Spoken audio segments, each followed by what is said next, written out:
Okay, thank you very much. So just to give me a feel for my audience, what are you? Philosophy students, medicine students? Philosophy? Okay, who's philosophy student? Who's medical student? Who identifies as neither? So what are you guys? You're a qualified doctor? Social science? Ops and gynae? So you're already a doctor higher on the way towards that, good? Neuroscience. Okay, so mixture. Okay, cool. So that gives me a bit of an idea of who I'm talking to. So just out of general interest, so I actually once went to medical school. I started out as a medical student, but I was in the Netherlands, so I qualified, but I didn't then do my clinical rotation, so I never got a medical license. So I'm not a medical doctor. I just went through medical school, and then I got sidetracked into philosophy. So I just thought that might be of interest to know. I'm going to be talking to you about the metaphysics of pregnancy. What is the metaphysics of pregnancy? That's my project. The central question is to ask what the metaphysical relationship is between a fetus and the pregnant organism. So why is that a metaphysical question? What is metaphysics? Metaphysics is the area of philosophy that asks about what there is. What is part of what? How many things there are in the universe? What makes something the same as itself, or what makes it a part of something else? Those kind of questions. So this is a metaphysical question, as in it asks, what is the organism, what is part of it, and how many organisms are there in a pregnant mammal? I think this is an overlooked question, certainly in philosophy. I think it's a question that's really interesting in our own right? It's partially about us and all other mammals. But I think it's also possibly relevant for various ethical and legal questions, which often make presuppositions about when we begin. A warning, I have pictures of fetuses, which of course are dead fetuses, and pregnant organisms in here, and there will be blood and stuff. But most of you are medical students, so that will be fine. Philosophers always feel I need to kind of half the room will faint at the sight of the placenta. Okay, so when we think of that question, right, what is the relationship between the fetus and a maternal organism? Now it seems quite obvious that a fetus by and large is inside a maternal organism. So the question is, there's really two options here. One option is the fetus is part of the maternal organism, the way that, your kidneys, your fingernails, and your hair are part of your organism. Or it could not be part of the maternal organism, but merely inside it, right? The way that a bun sits in the oven, or a tub of yogurt in the fridge, right? The tub of yogurt is inside the fridge, but it's not part of the fridge. The cooling element, or I don't know much about fridges, is part of the fridge, not merely inside the fridge. Okay, so just before we start a poll, right? So who thinks, okay, yeah, sure, it's a part of the maternal organism. The fetus is a part of the maternal organism. Okay, a couple. Who thinks, no, it's not a part, it is just inside the maternal organism, what I call the fetal container model. 2. And so the rest is just undecided? Yeah? Okay. I mean, undecided is better than thinking there are other options, because it's not obvious there are other options. Okay, good. Right, so let's look at these two models in a bit more detail. So the fetal container model, right, the model where the fetus is merely inside a maternal organism but not part of it, seems to be extremely culturally pervasive. So if you, as I happen to be doing, not for the first time, go through pregnancy, you're exposed to, lots of social and cultural representations of pregnancy, and they very much emphasize the fetus as a separate individual. In fact, they just call it a baby, right? So ultrasounds, the NHS gives you a little booklet that you have to pay for that says, here's your baby's first picture. And we're talking kind of a 9-week-old embryo there. Website titled Your Pregnancy Week by Week says about week 2. By this week, your developing baby is a little ball of cells. Right? And if you look at the pictures that we often see, starting with kind of the famous first depictions of fetuses in Life magazine. This is Nielsen in the 70s. They very much show what sociologists and historians call the astronaut in space depiction of the fetus, right? There's the individual. There's actually no mother inside. It's not even clear that this is inside a mother. In fact, of course, it's not inside, because this was an aborted fetus in Sweden. Right, again, not clear that this is inside, let alone part of a maternal organism. Even other pictures that do show the uterus kind of have the fetus floating inside. And also if you think of pictures like this, where, you know, of course the mother is in various ways faded out, they have interesting distortions that emphasize the continuity between the fetus and the later baby in ways that maybe not really represent how fetuses actually are. So for example, you know, this fetus has, it's kind of white. I mean, see, not all fetuses are white, but fetus in pictures always white. That's another problem. It has its kind of white skin color, right? Or, you know, whatever this color is, which fetuses don't have because of their different oxygen saturation in their blood. They're much more purple. So it seems that in a kind of wide cultural context, and there's a lot of social and historical literature on this, we heavily emphasize a kind of depiction of the fetus as a separate individual, as a baby, even when it's only a couple of cells, that's merely inside. In philosophy, we kind of see that conception mirrored as what seems to be a widely held implicit assumption. So some people explicitly say this, so there are people who talk about the fetus and say it is like a tub of yogurt in the fridge. It's an organizational unity that is not a part of its hosts. It's not merely a part of some other thing. But we also find it in, I thought I might note this too for interest, in obstetric ethics, right? Where you get articles that claim the fetus is an individual imprisoned in the fortress that is the abdominal wall. So it describes indeed as a fortress against fetal healthcare. You find it more widely in philosophy as an implicit assumption. So if you look at the literature on abortion, at worst, that doesn't acknowledge the existence of the mother as a person at all. At best, it will depict the situation of gestation as the use of one's body by another, right? So this kind of fetal container model, not as having a part of a body that maybe is also another. And there's some other, actually, for philosophers amongst you, in the literature on personal identity, we have a similar phenomena. So animalists are a particular brand of philosophers who think that we as persons are animals, are organisms. They also think that we were once fetuses. But the kind of fact that fetuses only exist inside other organisms just never appear in, you know, book-length treatises on the subject. It seems that there's just an uncritical assumption there that a fetus inside the maternal organism is just inside the organism, but not in any way intertwined or something. So that seems to be, the fetal container model seems to be kind of culturally and socially promulgated, dominant in philosophy, but the question I'm going to ask is, do we have any reasons to accept it? Right? Do we have any arguments for it?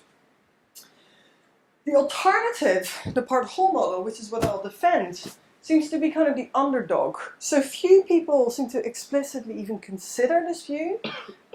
It seems to be undefended, but it does kind of crop up in interesting places. So feminist phenomenologists have a kind of way of speaking about the fetus as another that's nevertheless my body. In some random other places, you find some quotes that refer to the fetus as a part, right? So Meller, in a random footnote, writes, severing a newborn's child's umbilical cord ceases to make the child be part of its mother. And the essay on abortion, Thompson writes of the child, a bit of herself, in the context of how devastating adoption would be. Okay, so that by way of introduction. So what I want to do is think about this question beyond, you know, what cultural ideas float around or what is implicitly assumed, and ask what reasons have we got to accept either model. So I'm first going to go through arguments in favor of the fetal container model. I'll suggest to you that there are few, and the few that there are either are bad or speak against themselves. I'll then give you some arguments in favor of the fetal parthood model, which I think give a good reason to accept the fetal parenthood model, but are not completely conclusive. I'll give some arguments against the arguments I gave, I'll reject them, and I'll give a conclusion with certain implications. So, just to be clear, I mean, my sympathy lies here, right, with the fetal parenthood model. Just in terms of terminology, I'm going to be talking about the foster. So the term foster is meant to do two things. First, is meant to include everything that is the pregnant material. So there's obviously an interesting differences between, I think, a zygote and a term fetus in all sorts of ways. But for the purposes of this talk, they all seem to stand in the same relationships to the maternal organism. And so I'm just going to, with foster, include embryo, fetus, etc., etc. Whether a zygote or a blastocyst should be included is not entirely clear, because maybe depends on whether they're in a petri dish or inside the mother. Maybe something only becomes part of the mother at the point of implantation. I'm not sure about that yet. But certainly after implantation till birth, that's all a foster.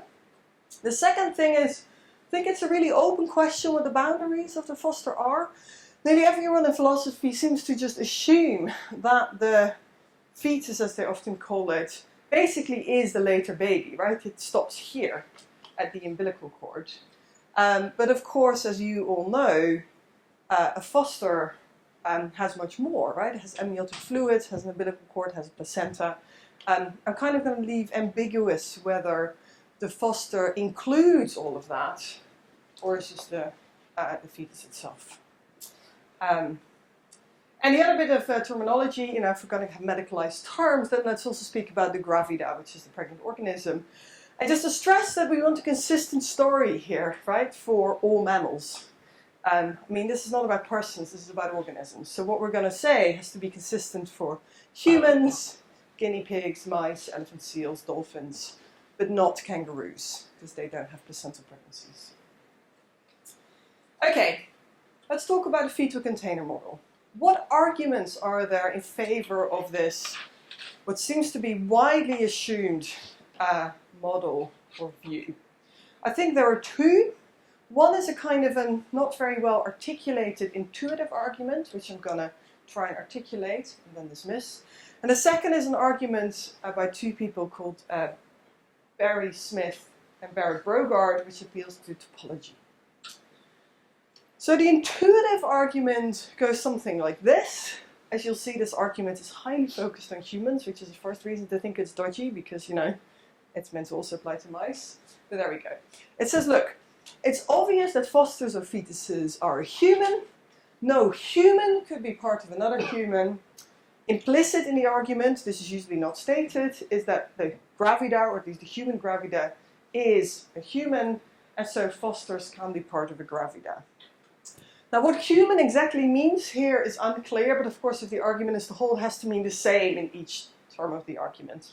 We'll come back to that. Now, as it stands, this argument is sound. I mean, there's nothing wrong with the way from the premises to the conclusion, but the question is, should we accept these premises? Now, the third premise, that a human pregnant organism is a human, I think we can accept. Right? I think pregnant women are humans. The first premise, right, whether fosters or fetuses are human, that of course is deeply under dispute, right? I mean, there's a vast body of literature on whether fetuses or embryos are persons or humans, and the answer to that then depends on how exactly we fill in human, and there's a huge fight about this. So that's a premise that's under dispute.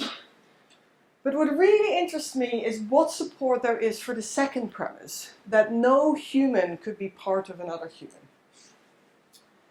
So let's start there. What support is there for the premise?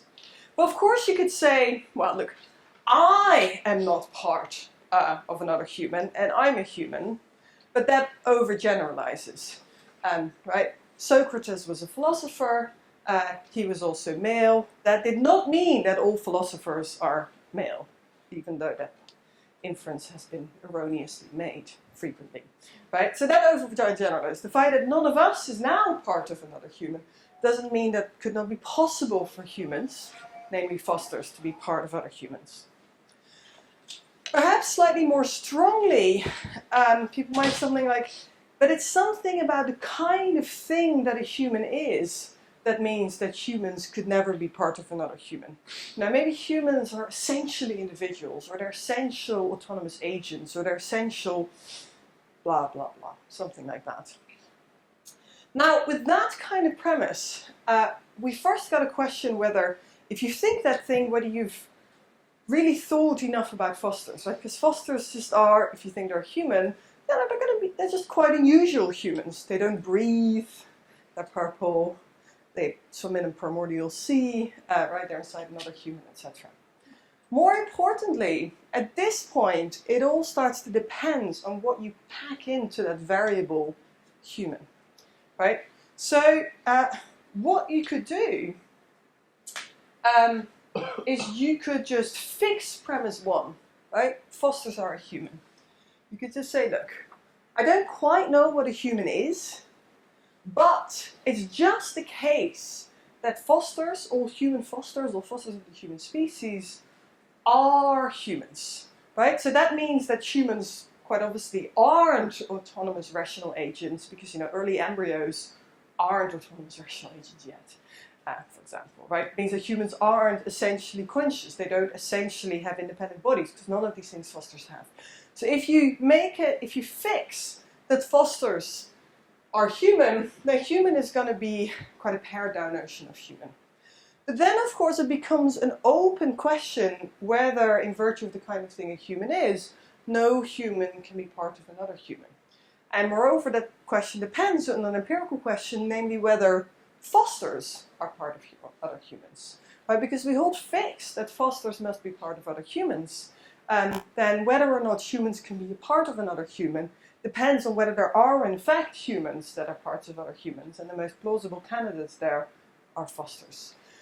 So you could hold premise one fixed, but in that case this argument doesn't establish anything, right? It just means that we have to solve the question, my question, whether fosters are part of maternal organisms, in order to know whether the kind of thing that a human is make it such that it couldn't be part of a human.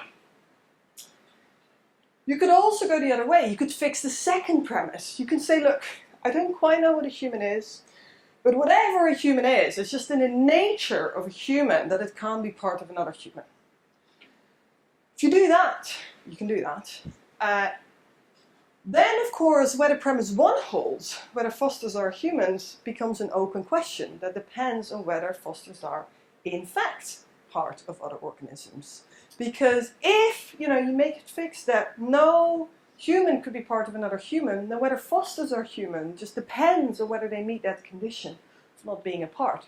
If they're a part, then they're not human on this view.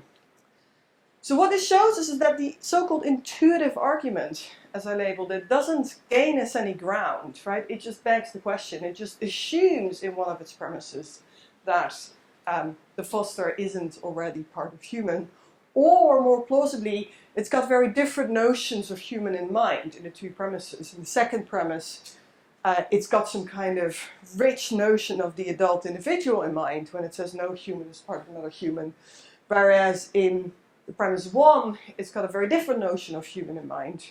But then, of course, the argument doesn't work either because you don't use the same terms in your premises. So what can we conclude from that? No armchair physiology, right? We can't just, from the armchair as philosophers, by looking at these premises, find out whether the foster is part of the organism by just thinking really hard about the concept human or the concept foster. We've got to look at what's actually going on. And what we need here is independent support for these premises. Okay, so far for the first argument in favor of the fetal container model. So it begs the question. What about a second argument? So this is a couple of philosophers, Barry Smith and Barrett Brogard, who set up in a paper a set of criteria for what an organism is. And just for the philosophers amongst us, they're substance metaphysicians. So that is sort of roughly Aristotelian idea of the universe. And so they say, look, foster is not a part of the gravida because they don't overlap or have parts in common. they do not share an external boundary, and because they are separated from each other by some liquid or fluid-filled cavity. So the thing they have in mind is this: a fish is not part of the aquarium because, the fish in the aquarium don't overlap. They don't have parts in common, right? The parts of the aquarium are the glass box and perhaps the oxygen provision device, and maybe it's got a nice glass bridge built in it or something. That's part of the aquarium. The fish has other parts, right? These things don't share parts. Secondly, the fish and the aquarium don't share an external boundary, right? So now if I can give a good example, but the seat and, sorry, a good example. What would be a good example? Right, so the tiles in the ceiling and the ceiling kind of share an external boundary. That if we define the boundary of the tile, then that's also part of a boundary of the ceiling. Whereas that's not the case for the fish and the aquarium. Right? The boundaries of the fish are here, and the boundaries of the aquarium start here. And finally, the fish and the aquarium are obviously separated by each other with a liquid or fluid-filled cavity. Right? Hopefully, the fish is in water in the aquarium. Maybe the fish is in air in the aquarium. Either way, it's separated from the aquarium by this cavity filled with fluid or liquid.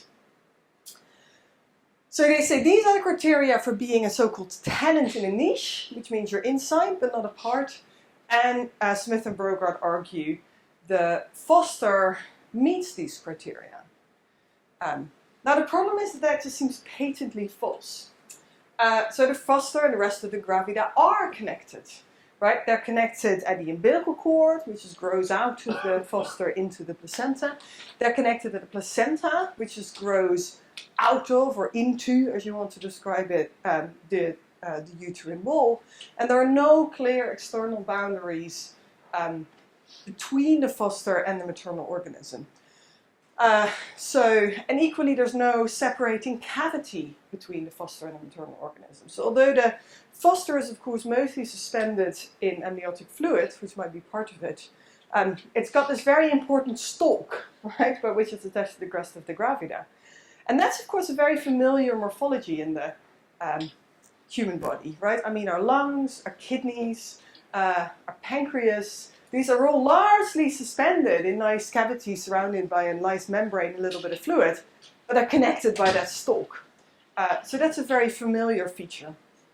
So it seems that, if anything, there's kind of a hallmark of topological connection here. Now, it's obviously the case that at some point the placenta will become separate, right? And indeed, at some point, the umbilical cord will break. But, I mean, that's fine. I mean, we can chop off my hand, and then, my hand will be separate, and there will be a clear boundary between me and my hand, right? Here's the end of my arm, here is some air, here's my hand. I'm not going to demonstrate this if you don't mind. But the point is that, of course, prior to that separation, there is no separation between my arm and my hand. And prior to separation, although we can roughly, we can say, well, this is the placenta and this is the uterus, just as we can say this is the kidney and this is another bit of the body, there is continuous tissue. There is no boundary of the kind that Smith and Brogard want, where you have an external boundary, a fluid-filled cavity, and then something else. So it seems I've got some more detailed stuff of placentas here, but I'll just skip through that. We can come back to it if we want to know more. So if anything, this argument, the criteria speak in favor of a part-whole model, right? The criteria they set up, in combination with the actual physiology or the way the world is, speak against a model in which the fetus is merely inside but not connected to the maternal organism. And they speak in favor of a model where the foster is connected to the maternal organism. Okay, so where does that leave us with respect to the fetal container model? Well, on really thin ground, right? So we've looked at two arguments in favor of this model, haven't found any others. One of them has no support. It simply presupposes the answer that it's meant to establish. The second argument actually speaks against the fetal container model. So, you know, at best the fetal container model stands on thin ice. Really, it stands on no ice at all, right? It doesn't have any support. So it seems that people who want to assert this model, or implicitly assume it, of which there seem to be many, are going to have to at least give some reasons why they would want to assume a model for which there is no reason to support it whatsoever, right? So there comes some burden of proof with asserting this model, and if it wants to be plausible, it needs some arguments in its favor. What about the alternative, the part-whole model? So the part-whole model says the foster is a part of the maternal organism. Now, to figure out what is and isn't part of the organism, plausibly, we need to know roughly what an organism is, right? And where an organism begins and ends, and what its parts are, and what kind of determines parthood. It's not immediately obvious how to construct such an account, but there is actually some literature on this. So in philosophy of biology, there's a very large debate about what are organisms, what are their parts, and this is known as the problem of biological individuality. So the kind of problems that motivate this is, you know, we have ants, we have ant colonies, we have possibly even alliances of ant colonies, I don't know. We have, you know, ant organs, we have ant cells. These are all kind of plausible biological individuals, but which one is the organism? In the case of ants, it's actually quite difficult to figure out whether it's the ant or the ant colony, or that is the organism. There's a lot to be said for both. And it gets even more messy when you look at plants and fungi, because they fuse and they clone, and then bits drop off, and they can form their own plants. And very messy. So there's a big literature on this. Most notably, there's no consensus in this literature. There's no kind of one account of what is the biological organism. What there is a whole bunch of criteria that keep cropping up. And different accounts exist of different combinations of these criteria. So here's my argumentative strategy. I'm not going to say this is the account of an organism and its parts. Instead, I'm going to say, look, here's a whole bunch of criteria that get used as accounts of the organism. And if the foster looks like a part on all of these accounts of the organism, then it's probably a part. And guess what? I'm going to argue that it does seem to be a part according to all of these criteria. So here's the first criterion, right? That organisms are somehow homeostasis maintaining and physiologically autonomous entities. This is, of course, a relative criterion, because as you all know, cells, to a degree, have their own homeostasis and are somewhat physiologically autonomous, so are organs, etc., etc. Nonetheless, the claim is that the organism is kind of both the whole to which these other things kind of contribute, and the place where the homeostasis maintenance and the physiological autonomy is kind of most clear. So what speaks in favor of thinking that the foster is a part of the organism on this view? Well, the foster is very much regulated as part of the gravida and dependent on it. Right? So the foster, in terms of its breathing, the function of its kidneys, etc., etc., all of that is done by the larger organism, right? By the gravida, not by the foster itself. So the foster starts doing these things once it's born. And that's one of the main reasons why that is a dangerous transition, because sometimes it turns out it was fine when it was inside, but it's not fine when it was outside, because it can't actually do these things themselves. But that wasn't a problem when it was part of a larger organism that did these things. Secondly, with the homeostasis and physiological autonomy, often comes a clear distinction between what is the inside environment of an organism, which is subject to that homeostatic maintenance, and the outside of the organism that isn't. Right? So our outside environments often have, you know, huge variations in temperature, and dryness, and all sorts of things. Our insides, right, we maintain very narrow boundaries of temperature, osmotic pressure, etc., etc., etc.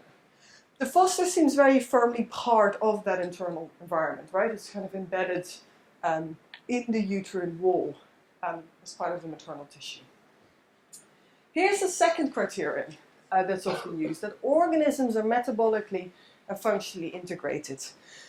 So again, it seems that the foster is firmly metabolically integrated in the maternal organism. So the maternal organism and the foster form one metabolic system, right? There's one system of intake and exit of energy that the gravida then, partitions amongst all its parts, including the foster. There's also in pregnant organisms a very active metabolic facilitation of the pregnancy. So, the whole pregnant organism undergoes changes to facilitate pregnancies, which in humans means changes to blood pressure, increases in cardiac output, different breathing rates, etc., etc., etc. Perhaps most interesting is functional integration.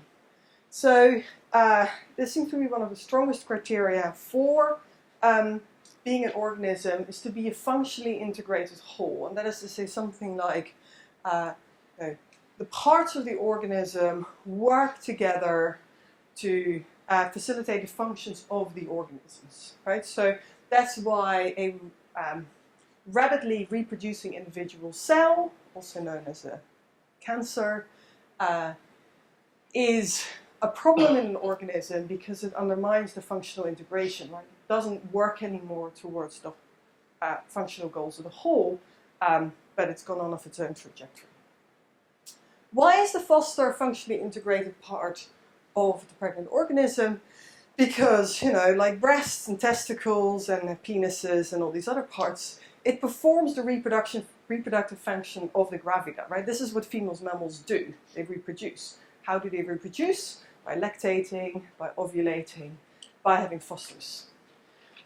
The second thing to note is that although, of course, conflict occurs between a foster and a larger organism, that conflict is pathological. And that, of course, is no different from what I just mentioned, the tumor cell, right? We can have cells in our body that go rabid, rampant, and wrong. And at that point, we have a conflict between the lower level entity and a higher level entity that we consider a pathology, mainly cancer. People at this point often say, well, look, but the foster doesn't contribute to the goals of the maternal organism because it reduces, at least statistically, your chances of survival. That's of course true, but it's also wholly irrelevant. Right? Biologically, organisms aren't here to survive, they are here to reproduce, and survival is just secondary to that. Right? You have plenty of organisms who give it one shot in reproduction and then die, because that's their most successful evolutionary strategy. So it's entirely normal to have this survival fitness trade-off. So think of stags that grow giant antlers and then spend their whole autumn fighting to fertilize as many females as they can. Some of them die of exhaustion at the end of the autumn. Now the stag would no doubt have a longer life if it didn't invest all these energies in growing antlers and fighting, but evolutionary speaking, that is not a successful strategy, and therefore such stags don't exist. Finally, is another important point. Functional integration does not mean complete alignment of goals. So it's obvious that the foster and the maternal organism have sometimes, statistically speaking, somewhat conflicting goals, and or at least at the genetic level. In the sense that the maternal organism will want to spread out its reproductive output over, a bunch of fosters over its lifetime, whereas of course every individual foster, especially if it's likely to be only half related to other fosters of this maternal organism, will want to claim more of her resources for herself. That happens, but that is also not a problem for functional integration, because that's something that you find in organisms across the board. So there's equally a conflict between our mitochondrial DNA and Y chromosomes. Right? So mitochondrial DNA that's cooped up with a Y chromosome in a cell, that's an evolutionary dead end. Right? Those mitochondria aren't going to go anywhere. They want to be with the X chromosome because then they can be passed down to generations. And there are lots of, in us, we wouldn't be the successful organisms that we were if we weren't really good at suppressing this. but in lots of other organisms, such evolutionary processes can distort sex ratios, at which point usually another virus comes in and then it restores the sex ratios and then it becomes symbiotic. It's all very interesting. But details aside, having some of those genetic conflicts is an entirely normal feature in organisms. What is interesting and a mark of being an organism, as well as functional integration, is how good you can suppress these lower level conflicts in order to function successfully as this incredibly complex organism.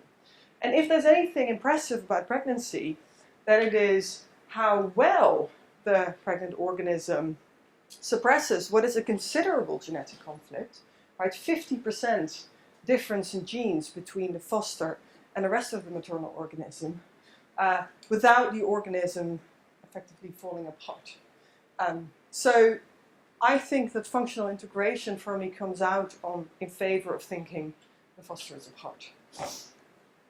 Okay, third criteria is immunological toleration and facilitation. So some people have these immunological count of organisms, where they say the immune system, what is tolerated by the immune system is very broadly conceived here, because they also write about fungi and they don't have anything like immune systems like us. That is part of the organism, and I think it's clear that a pregnant organism is actively set up not to reject fosters. I mean, if they were set up to reject fosters, there wouldn't be successful pregnancies. And finally, there's the idea of, organisms often, but maybe not always, think about the ant colony, are these topologically continuous wholes, right? They're connected. We already went through all the arguments for why the foster seems to be, not floating inside a maternal organism, but firmly connected to the rest of her. So, I don't think these arguments are conclusive, right? I mean, there's a lot more to be said about this research project, and it will be said in the future. But at this stage, I think there's at least something to be said for, there's a whole bunch of prima facie criteria in favor of parthood, which makes me think that, it kind of looks like a part, it talks like a part, seems to be part in all these criteria, so it's probably a part. That doesn't mean there's not more to be said here. I mean, there's some further interesting questions to be asked about how to delineate organisms, specifically how to delineate organisms between generations. And there's some literature about this, mainly talking about strawberry plants and fungi, because these are organisms that grow out bits, and then the bits effectively start to form their own plants, but I'll skip over that. Okay, so very quickly, some objections to what I've just said. So one objection always is that people say, oh, but the foster is genetically different. Yes, indeed it is, but that's not a worry. So first of all, we are genetically uniform organisms. I mean, that's what you're taught in your secondary school biology book, like most things in your secondary school biology book. That's wrong, right? We have lots of DNA-less cells. We get microchimerism. So during pregnancies, fetal cells end up in the maternal body. A lot of us end up with maternal cells in our body. These cells lurk around. We don't quite know what they do. You get the same with twins that end up with each other's cells. You have macrochimerism. Right? So rarely two embryos meet in a very early stage. They fuse, and you can have an organism like me that just has kidneys from one genetic lineage and the brain from another genetic lineage. Not a problem, right? I mean, this seems to be a straightforward organism. So, of course, kidney donations. So there's lots of ways in which genetic unity, A, doesn't apply to organisms in the first place, B, you did seem to think that we were normally genetically unified, there seem to be lots of cases in which that's not the case, and it doesn't seem to be a problem. And moreover, a genetic essentialist is just a bad view of organisms, and there's lots of literature on this. Second, often I've heard arguments to say, look, that's all very well, but surely the foster is different because, it's got a future of its own, or it's viable after a certain stage. There's two versions of this argument. One is that it says, look, it can or it could become separate and live on its own. That's of course true, at least at some point. But that just confuses a disposition with its realization, right? So, I mean, unfortunately I don't have a glass, but a glass is fragile. That means I could break it. That, of course, doesn't mean it's broken now, right? It's merely fragile. It is broken once it's broken. Sure, once the fetus is separate, it's separate. But before it's separate, the fact that it could become separate doesn't mean it's not separate now. You know, similarly, I assure you, I am mortal, right? I could die, but I'm not dead. The other version of the argument says, no, I'm really not dead. I saw somebody disagree there. No, you are dead. No, I'm not. Okay. The second version says, look, it will become separate, right? It's in the kind of functionality and future of the foster that it will become separate, and it's directed towards separateness. That's true, but you know, organisms lose stuff all the time. Some of this is, you know, mere residue, hair, skin cells, the lining of your gut. But some of it is directional, right? Think of milk. Think of venom. These are all things that presumably start out as part of the organism. Think of sperm, but that are very firmly directed, right? It's their function to go out and do stuff. And again, I assure you that not just could I die, I will certainly die, but again, that doesn't make me dead now, right? So the fact that it will become separate doesn't tell us that it is separate now. I mean, surely the crucial question here is to ask, not if the foster could become a non-part. We can all agree that that's possible, right? It can be born. But the question is, when does it cease to be a part? And the fact that it will one day not be a part doesn't tell us anything there. I'm going to skip this one. Oh yeah, there's always a whole bunch of other questions. What about surrogacy? What about the IVF? What about conjoined twins? I have some things to say about it, those as well, but not now because of time reasons. But I think the important thing to realize is that these are unusual liminal cases. Pregnancy is not, right? Pregnancy is like this fundamental biological process by which we all come into existence. So we should really have a good case of accommodating pregnancy first. That should then inform these much more complicated and liminal cases rather than the other way around. So without having thought carefully about a normal case for pregnancy, I don't want to start by those. And finally, people often come back to me and they say, oh, but you know, surely it's just intuitively obvious that the foster is not a part of the maternal organism. And the response to that is, well, A, I've given lots of arguments, 40 minutes worth of them, which are preferable to intuitions. B, I've given you some story, right, about a social cultural background that pushes this fetal container model on us. So what reasons do you have to think that those intuitions don't just reflect that social cultural model that you've constantly been fed, rather than some, you know, direct access to the truth that your intuitions would possess? 3, there is historical and cultural variation in intuitions.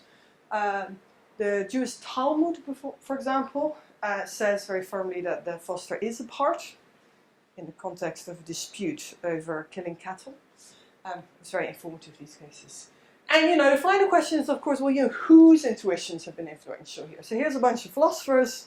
Not only are they all male, they all had very little to do with families, children, pregnancy, etc. So I think we have to be really careful with our intuitions here. I know, can I have 5 minutes for the conclusion implications? Sorry, I'm running a bit over time. Right, so the first bit of conclusion is there seems to be no support whatsoever for the fetal container model. The arguments are bad, or beg the question, or they even speak against it. So this really is not something we can assume. I think there are some good prima facie arguments in favor of the part-whole model, but they certainly need further investigation. Right, this is not a question that's been discussed very much. But I think the fetal container model, the part-whole model is by now the present best candidate. There are lots of further interesting questions this raises, but I'll skip those. I want to briefly say something about possible consequences that people might be interested in. So one possible consequence may be for when organisms begin. Now, I don't think that the part-whole claim actually tells you anything about when organisms begin. It just places some restrictions on the kind of things you might say about our beginning. So this is in an end a reversal of the first argument I mentioned. So, you know, I take it that we are an X, fill in human, organism, person, whatever. The part whole model commits you to the following, right? Either it's the case that X's, humans, persons, organisms, can be, and once all were, parts of other X's, because that's how we all started, or X's begin at birth, right? So if you want to hold on to the idea that we are fundamentally not parts of other humans, then we've got to begin at birth and no earlier. The moment you want to let us begin at birth, before birth, and it seems there are many plausible reasons for thinking we do start in some sense before birth, then it has to be the case that the kind of things we are can be part of other instances of the kind of things we are. And that also means that birth is metaphysically and indeed physiologically a lot more interesting than a mere move of location. It gets treated in philosophy as a mere move in location.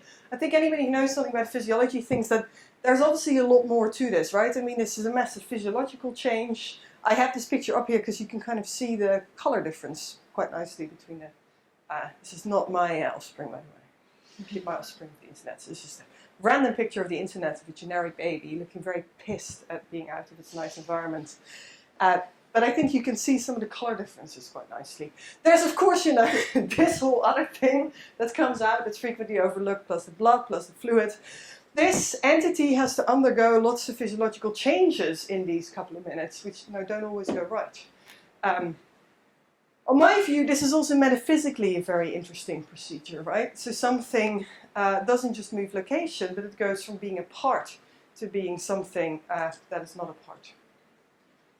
What about, this is probably the stuff you're most interested in, what about ethics and law? Well, again, I don't think there's anything definitive that follows from the part-whole model for ethics and law, but I do think it posits certain constraints. So our ethics and our law nearly universally seem to presuppose that when somebody is a person, they're autonomous, self-determining, own body having, physically distinct from others. And for example, a lot of legal frameworks are built on this, right? So you have these constraints against doing harm to others that again presuppose not just that there's a very distinction between me and somebody else, but also there's a very clear distinction between when I interfere with you, by, you know, killing you for making me do this talk, or when I just let you be. I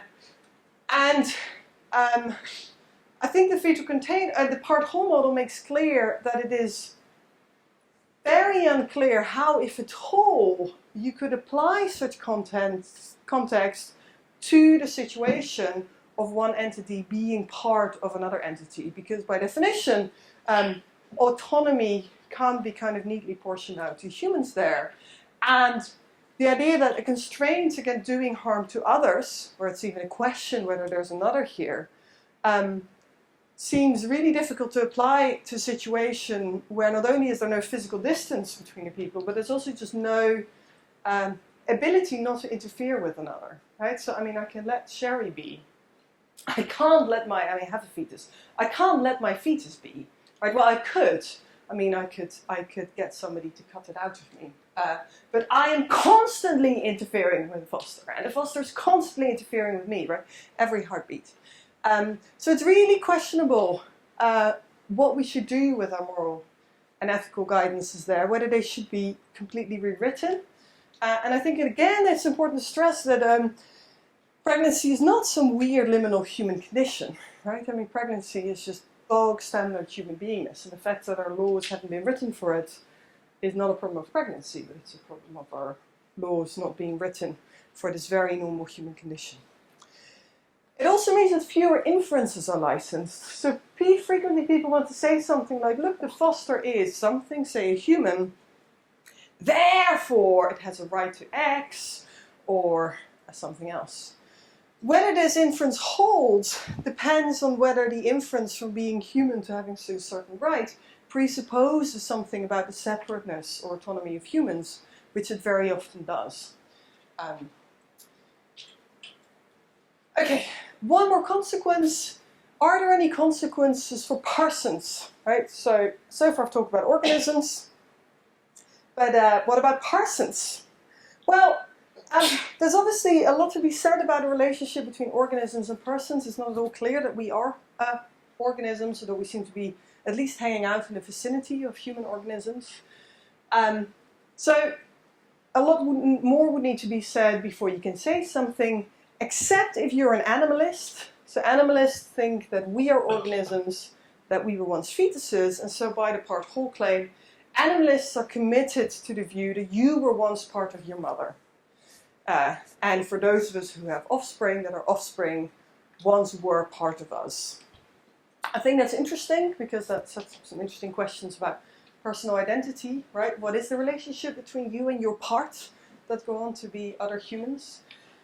Maybe that will underwrite a way of rewriting those ethical and legal rules. Maybe thinking about a way that maternal organisms affect our fetuses is more like things you do to your future self or self-harm in case it's a bad thing rather than other related harms. And finally, I just want to note, this is back to the intuition point, you might think it's just really counterintuitive to think that, obviously wrong, that you could have been part of your mother. So I've been paying attention to this, and actually it's interesting how often you see that type of quote appearing. So here is young.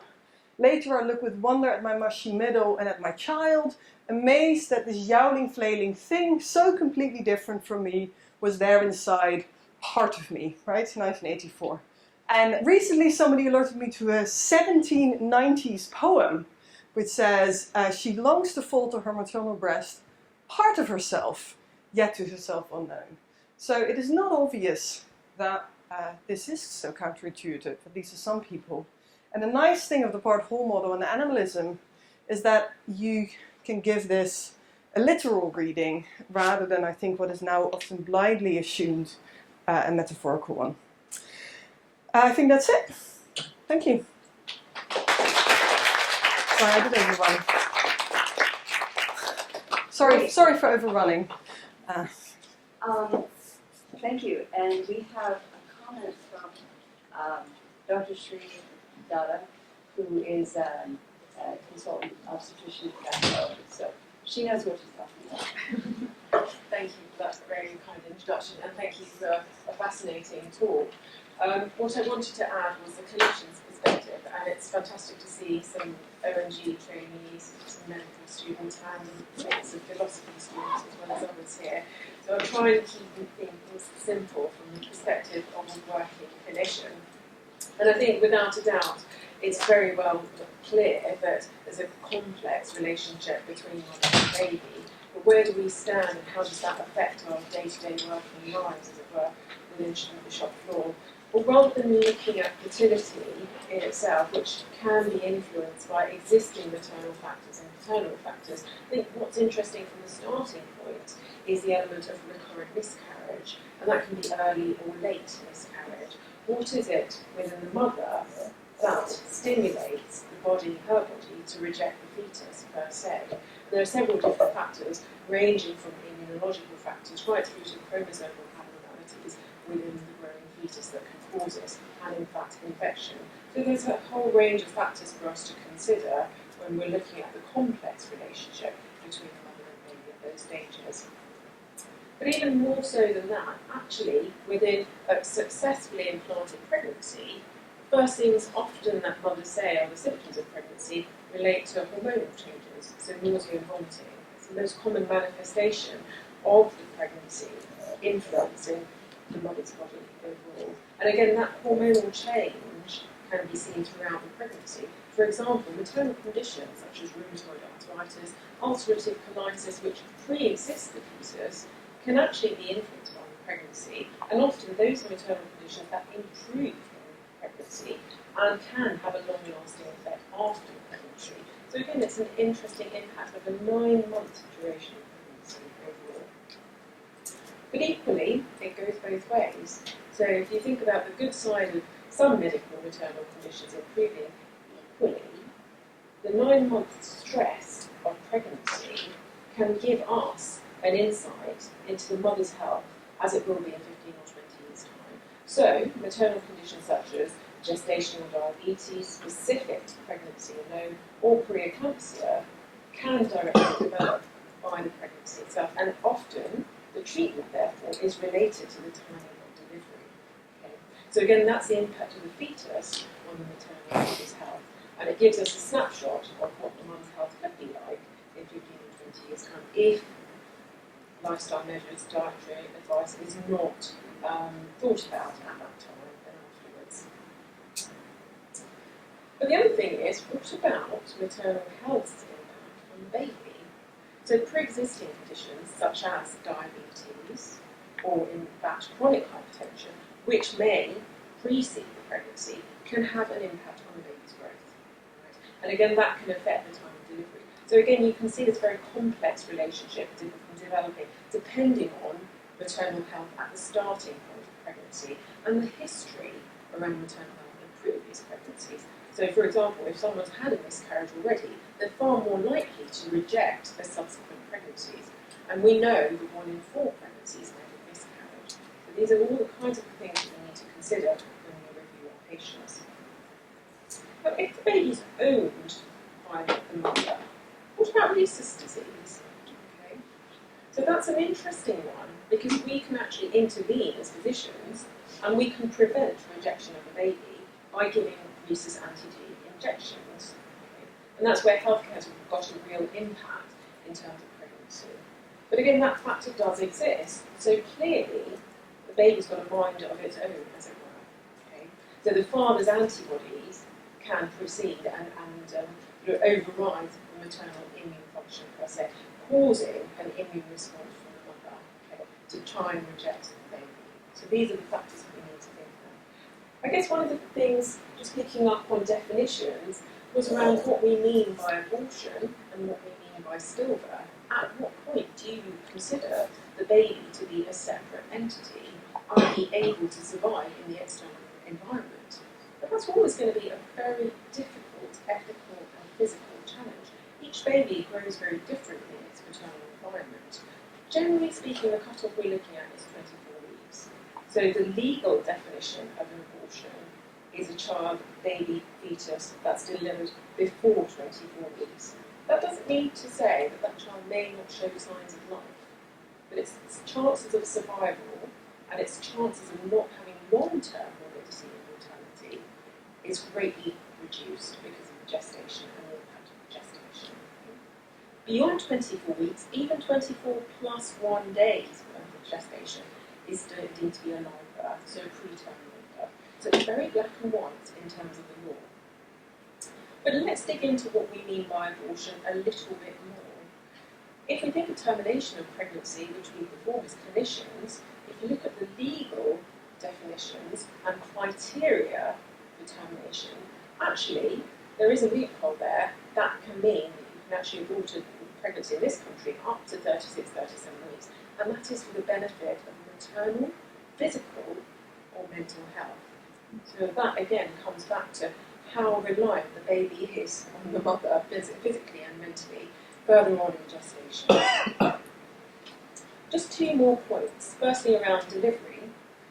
What do we actually mean by the point of separation? Is it delivering the baby's head, the baby as a whole?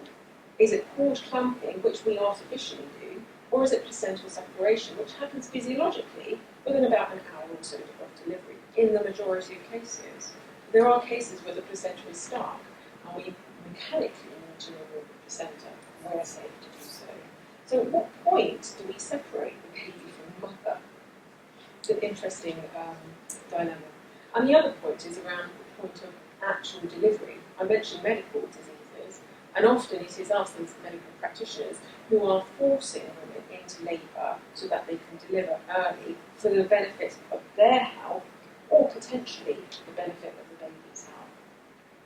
So that's where a lot of the antenatal care, the scanning that we do, influences our decision of timing around delivery.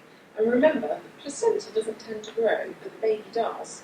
So beyond about 41, 42 weeks, you've got this growing baby, which increasingly has got limited nutrition from its mother, because it's only got that same size placenta that it had at week 20. So the increase in rates in stillbirth go up dramatically from about 41 to 42 weeks. requiring intervention around that time point. So again, you could argue that yes, at that point, if a baby delivers, it will survive in the external environment. But if it doesn't, if we don't deliver a baby, it's still reliant on the nutrients from mum, right? The final point was around the actual patient's, the mother's perspective of her pregnancy, which is an interesting one. So, as you could imagine, the bond that a mother has with a 13-week gestation pregnancy is going to be less than a 23-week gestation pregnancy, which she can feel move, flutter, kick in her tummy. Okay? And that relationship grows over time. But what happens upon delivery? And that's really interesting, because the studies show that actually mothers who have a closer bond to their growing baby have a closer bond to their child upon delivery.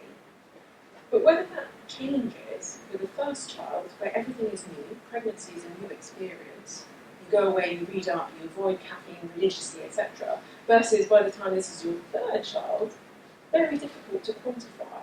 So that's something else to put into perspective around the actual machinations the patient has about her pregnancy itself.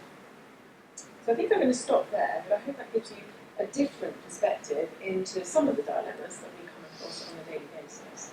Thank you.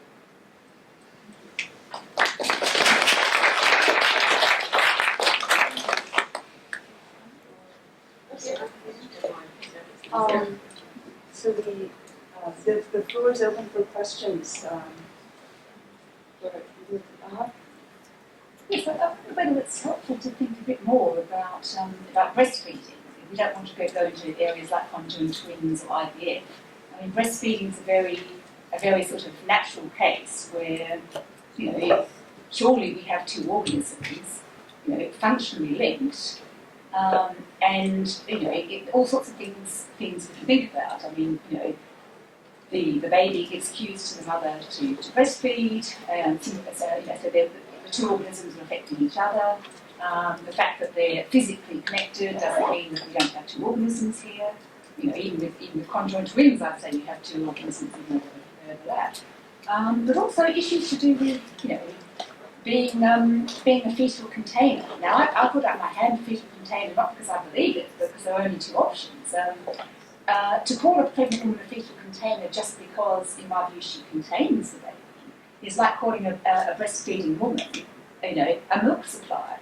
I mean, she supplies the baby with milk, but you can't reduce her to a milk supplier. She is a mother supplying milk to her baby. In the same way a pregnant woman contains her baby, but that doesn't make her a fetal container. So I think breastfeeding is a good way of showing that, intimate interconnectedness of two organisms, who influence each other in terms of, stimulating milk and filling the function of feeding the baby. Intimate connections don't mean that you don't have two organisms there, but in no case can we, reduce the nurturing mother to, a supply of milk or a fetal container. She is a mother nurturing her baby. Yeah, I mean that's entirely obvious. I mean I said at no point that I was making a metaphysical claim about a relationship. I mean of the maternal organism, the fetus, that is of course not at all to ever. I mean if I say that I contain a carrot in my stomach, it doesn't reduce me to a carrot container. So I mean I think it's important to realise that that's a metaphysical claim about the relationship between the fetus and the maternal organism. It's not a moral claim with all sorts of social implicatures about what kind of thing a pregnant woman thereby becomes. So maybe I should have clarified that, because I think it can be used as kind of a derogatory term. But I mean, I was trying to purely make a metaphysical claim. The breastfeeding thing is really interesting. So two things about that. One thing that really surprised me in giving this talk is that I thought it would be extremely controversial. It's extremely controversial to some people, but what I hadn't suspected is that a lot of people come up afterwards and say, are you sure it finishes at birth? And these are, and I usually don't have very many people of this in my audience because I speak to philosophers and it's a very male profession, these are nearly always women who have been pregnant, and they say, I'm not so sure it's not a part for longer. I said, really? They're like, yes, it's just a part of you, but it's just out here. So that's, I think, interesting that people experience it that way. Funnily enough, from a biological point of view, there's something to be said for that. So you're right, the metabolic integration, in the case of, of course we can, like with other things, we can artificially intervene here by giving formula, whose existence I think is very great human innovation.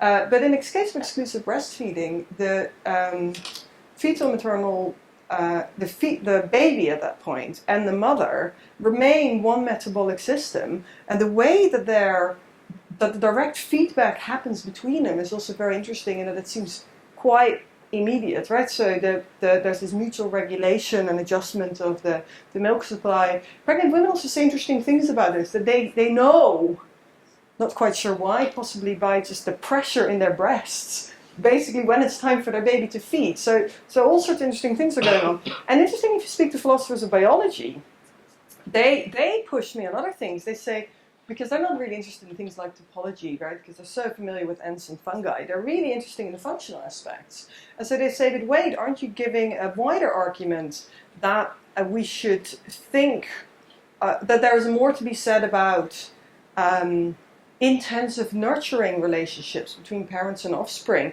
whether they're located in the body via placenta or whether they're lactational or whether they're, there's various other forms, especially in the animal kingdom. Whether there's not more general something to be said that just like in a strawberry plant, it seems you have an extremely gradual transition from, strawberry plant sends out this shoot, and you can see the little strawberry plant developing in the outside of the shoot, and eventually it lands and it grows its own roots. And at some point the shoot dies off and you have a clonal but different strawberry plant. That in the case of animals with these kind of intimate nurturing relationships, or some animals, you don't have a more general case of thinking that, like a strawberry plant, there's much more gradual transition from a part to a non-part that happens maybe even much later. I think that's a very interesting. Thought. So that's kind of further material. And I think certainly the point around breastfeeding extrapolates my final point, which is, again, it helps develop the mother-baby relationship, which, again, how do you quantify that? It's not something that you can sit down and mark up per se, but the physical benefits from both sides are well documented. So yes, it reduces the allergies for the baby, nutrients are more evenly spread for the baby, but also from the maternal perspective, it's a contraceptive and it maintains weight. So those arguments which increasingly are coming forward. Having said that, the average duration of time that women in this country breastfeed is 6 weeks. So it's not particularly a long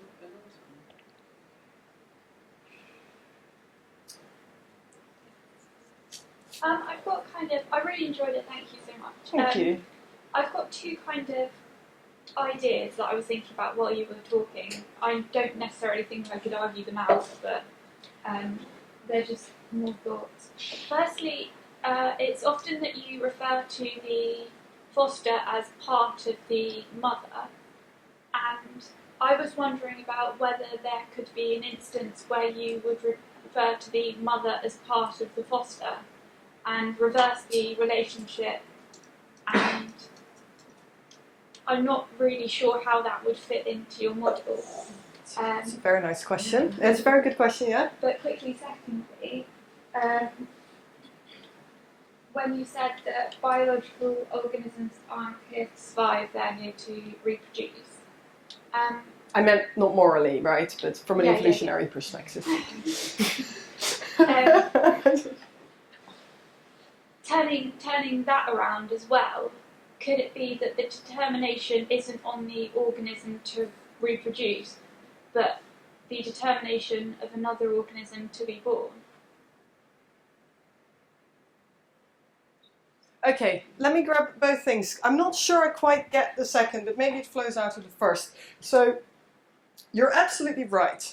The arguments I've given don't tell us anything about whether the foster is part of the maternal organism or whether the maternal organism is part of the foster, because precisely because of the kind of says that he's growing to out of each other, there's really no reasons why you could not go both ways, and there's very little reasons why you can't say, well, wait, but you say that the maternal organism loses its part, the baby, foster becomes a baby at birth, maybe foster it splits into baby and a placenta at birth, God knows what. But you could look the other way around. You could say, hey, there's a foster. What does it lose at birth? Well, its container in a non-productive sense, which it turns into a milk supply. It's very, very, very efficient, right? And yeah, I've said very little against that. So I think that it is sort of plausible on the face of it that the relationship is asymmetrical in a way that the maternal organism, gains a part and loses that part rather than the other way around.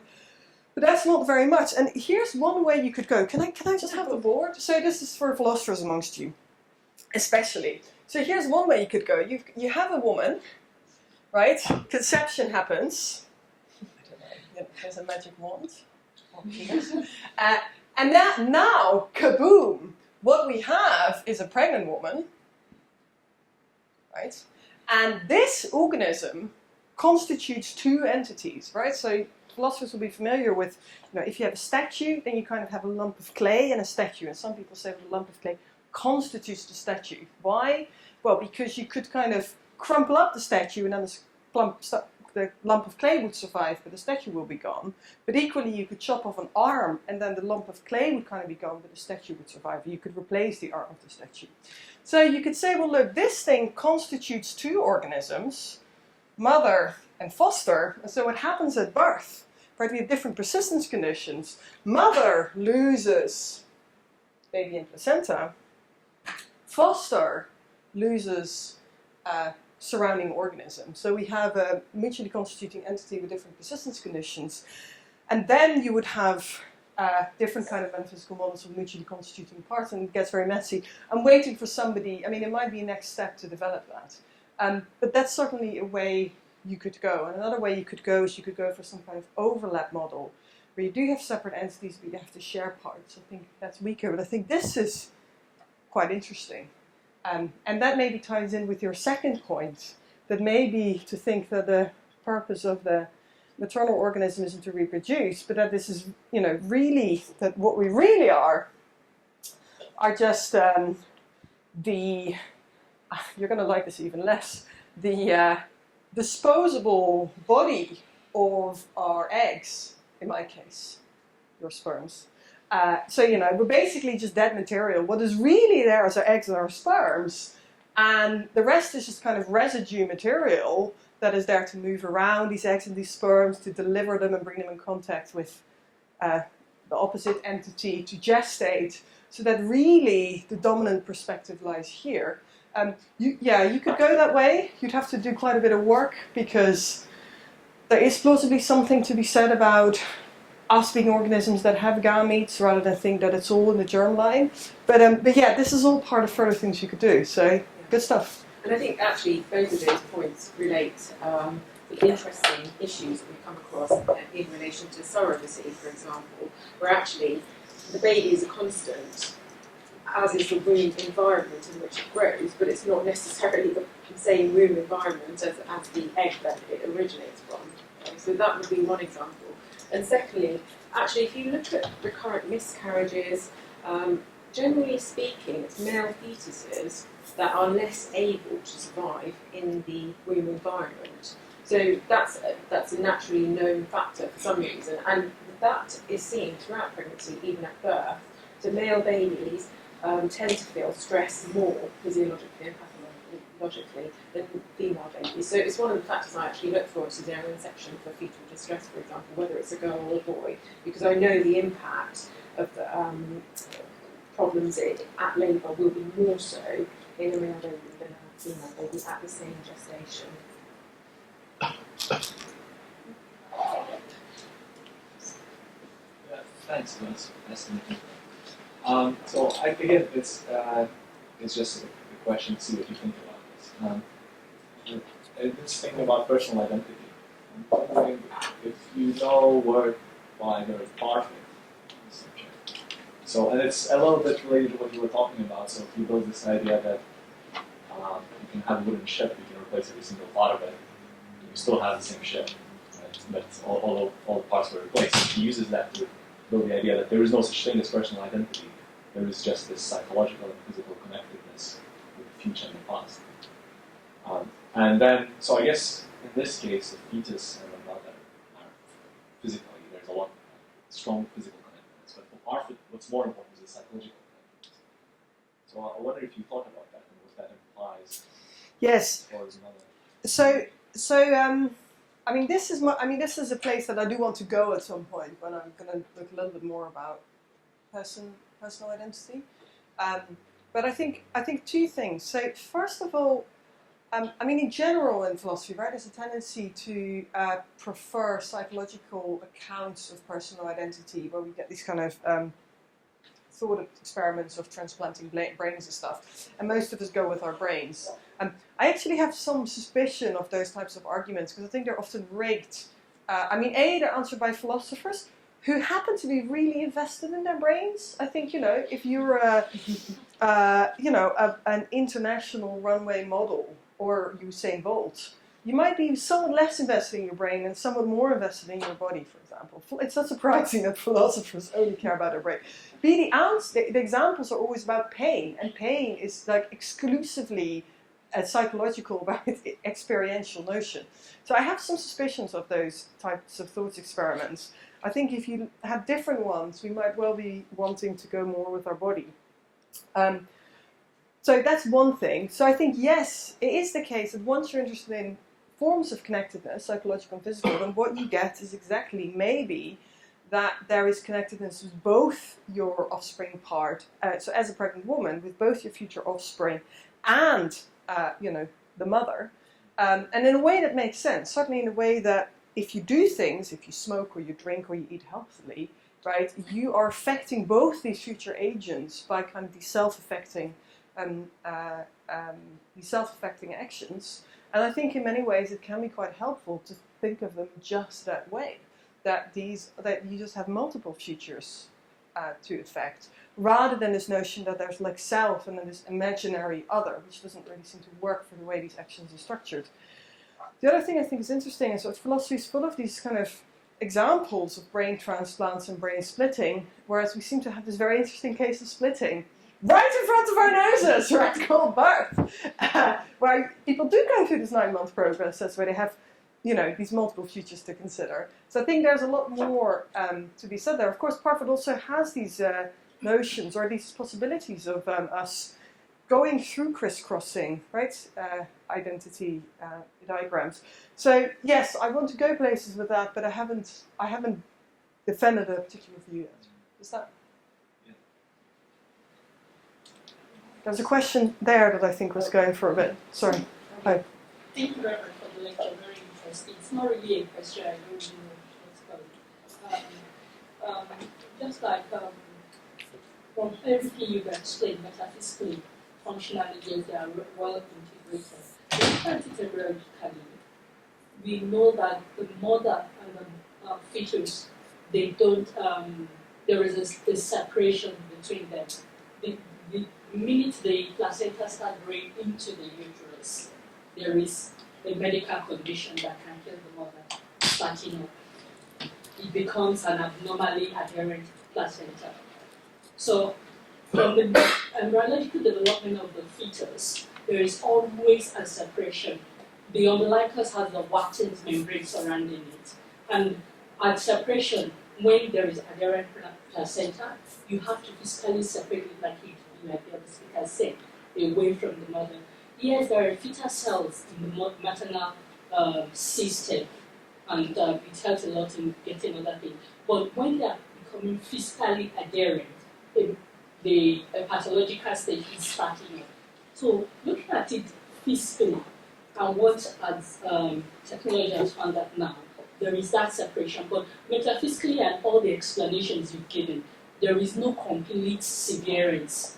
That's what I'm sort of thinking of now, because I definitely want a mother will always be a mother, like they used to say. Once you are a child, for even if you are 80, if your mother is still alive, you are still your mother's baby.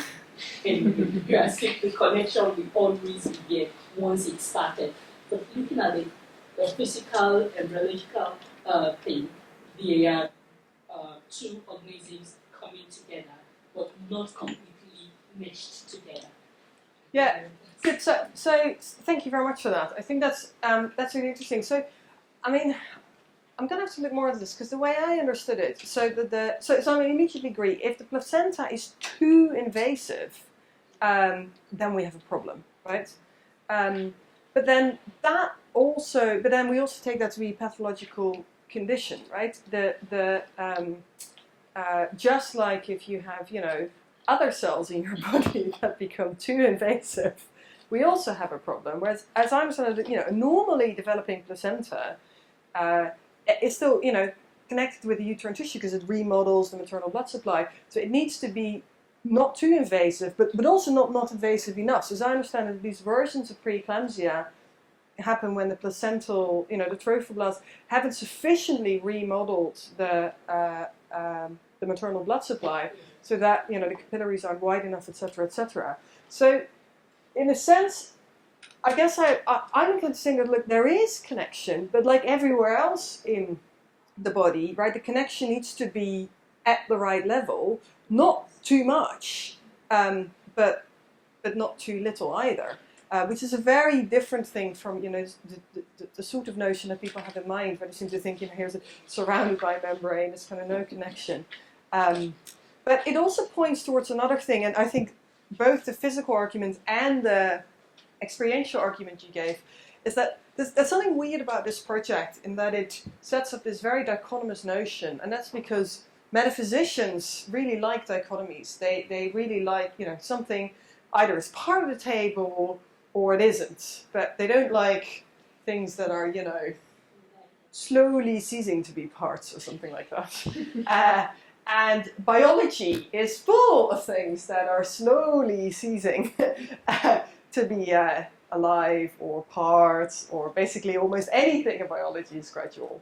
So there is kind of a further technical philosophical question about how you deal metaphysically with these very clear cases of gradation, which because the placenta is neither too grown in nor too little grown in. In a case, your question about when at the point of birth is a very good one, and I haven't answered it. I thought kind of shifting things by 9 months. When in that hour is yet to determine, but of course it's clear that is a great right. I mean the severance is not. It's not instant like it's when you slowly saw off my eyes. It's a little bit gruesome. But then that's also, almost all biological processes are gradual. So it's a further question of how do you adequately deal with that graduality. And that's the physical separation that we're talking about. Mental separation. Yes, that's the physical separation and the mental separation. I think, you get this clear notion of graduality as well. Just a word on the placenta. I think it's very underrated. So, if it's non-functional, or it doesn't implant incorrectly, then you're looking at an instant fail, as it were, from the pregnancy side of things. It's failed even before it's begun. So a woman would have a period and things would carry on as if the pregnancy hadn't been there in the first place. And equally though, if the placenta becomes a limiting factor towards the end of the pregnancy, then that will affect the outcome of the pregnancy, and whether you're looking at a live birth or an intrauterine death per se. Placenta accreta, which is where the placenta grows aggressively into the womb lining, is actually rare. It's becoming increasingly frequent because of us doing caesarean sections, and so the placentas tend to adhere into the skull area. But there are things that we can do about it, and it still is relatively rare despite the increase in caesarean sections. But very nasty. Yeah, not a nice. I wouldn't recommend it. One question at the back, I think. Yeah. Hi, thanks. That was really interesting. I guess I'm a little curious about what your whole view, position is. And I know you said that it's up for debate in philosophy of biology, and I don't know much about philosophy of biology, so I don't really know. But when you say part whole, are you talking about part as being identical to the whole? Are you talking about the part and the whole having just this sort of structural relation that makes it a part? And because that would kind of definitely change how I see the difference between part whole model and the fetal container model. Yeah. Depending on how you define part whole, it might make that different. Yeah, so that's another thing that needs to be worked out. So I think initially what I want to do, or what I want to provide arguments for, is what we might call sort of a intuitive or relatively pre-theoretical notion of parthood. But how exactly you want to cash out on that notion of parthood metaphysically, and what your underlying ontology in fact is, whether it even allows for complex objects, or whether it even allows for parthood, that is going to affect how exactly you should interpret that claim. So, yeah, so that's really all. I have to spend too long on this. So I'm not presupposing a very particular metaphysical view of parthood. I'm proposing a kind of a pre-theoretical notion of parthood, but that needs to be developed. I mean, I guess the project also presupposes there's something interesting to be said about what there is, right? So if you're is it a universalist who think that everything with anything can form an object, so anything can be a part of no matter how many objects there are? It's such an ontology that interesting. The question just isn't really interesting unless you first say, well, this is the organism. So I've defined this to be the object, which is not my left toe plus Uranus, but this. Is it then a part? But that's another bit of the project that needs to be developed. Yeah, as I said, it's a big new project, so there are lots of strands to be pursued, and that's one of them. So, thank you. Congratulations. Oh, thanks. Well, it's a fetus so far. We'll have to wait and see whether it turns to baby. Don't count your chickens before they're hatched. No, so I know you talked about the strawberry example. The way I've been thinking about this, it's more like an apple tree. So, and I think it's related to the whole part distinction, because the foster needs the other organism to exist. So the apple, before becoming the apple and grow apart the tree, needs to be part of the tree. So it's like a part that has to grow apart. It has to become separate, like it's even like a biological process. But since it once needed to be part of something to exist at all, that's why maybe we can think of like a more metaphysical connection as the psychological one with the mother, because in order to become something, you have to be part first. Yes, very good. Yeah, I think I actually want to look at apples because I haven't figured out. I'm really interested in whether the rest of the apple is formed by the mother, or whether it's obviously the seed inside the apple, that's embryo. But I don't, and I'm very little about plant biology, whether the stuff surrounds the seeds, or in beans and stuff, what is made by the embryo and what is made by the surrounding matter. Actually, I think the last thing I looked at, this gets really messy. So I think you get multiple fertilizations in plants where you actually need, so it's actually another embryo that forms the surroundings. Anyway, it's got really messy. This is all my list. But it does show very well that in biology, starting as a part and then becoming separate is the norm, right? The interesting question is when, and can we even put a kind of boundary, does that happen? And it seems, with fish who just squirt their gametes in the sea, it seems that that's sort of quite obvious. It seems that with apples and strawberry plants and placental mammals, the parthood relationship persists for much longer. This is interesting. So it might be just when foster no longer needs the other organisms.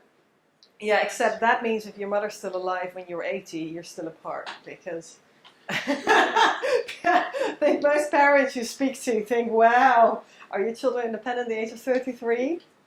I don't know.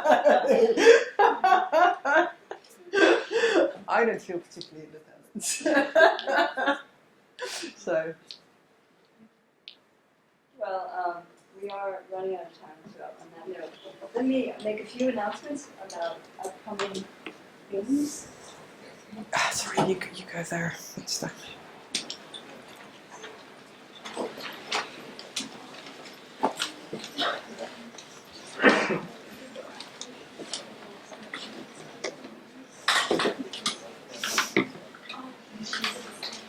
You may know that we're having an essay contest.